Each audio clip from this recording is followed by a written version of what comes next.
W.F. Howes presents an unabridged recording of Where Seagulls Dare, a Diamond Brothers case, by Anthony Horowitz, narrated by Nickolas Grace.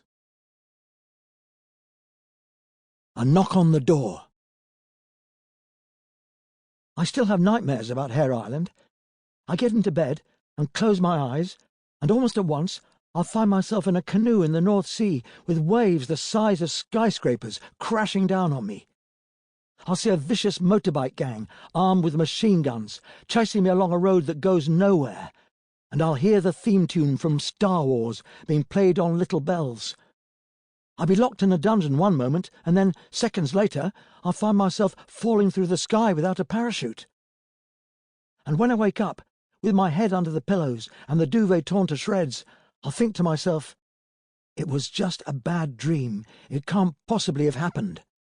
And then I'll remember, it did. Like so many of my worst experiences, it all began with a knock on the door. If I ever buy a place to live, I'm going to make sure it has no doors. Life is safer that way. Anyway, it was the first week of the summer holidays, and I was stuck with my big brother, Tim, in a run-down corner of Camden Town in North London. If you've never run down there, I wouldn't bother. Camden Town has a market, a canal, a tube station, and so many tattoo parlours that if you went to just half of them, you'd run out of skin. In the summer, it's full of students and tourists eating fast food. The food is so bad you can't eat it fast enough. Tim's office was next to a fish and chip shop, although it was hard to tell which was which. As you may know by now, my brother, Tim Diamond, is a private detective, and he has the hat and the raincoat to prove it. What he doesn't have is any clients. The last time anyone consulted him, it had been to ask for directions to the post office, and he'd still managed to send them the wrong way. The simple truth is that my brother is, without doubt, the worst private detective in the world. He's the only person I know who could get to the end of an Agatha Christie novel and still not know who did it.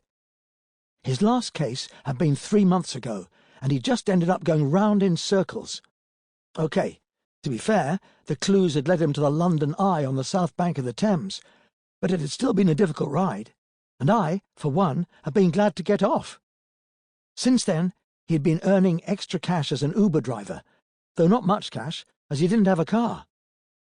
I remember that it was a Tuesday morning.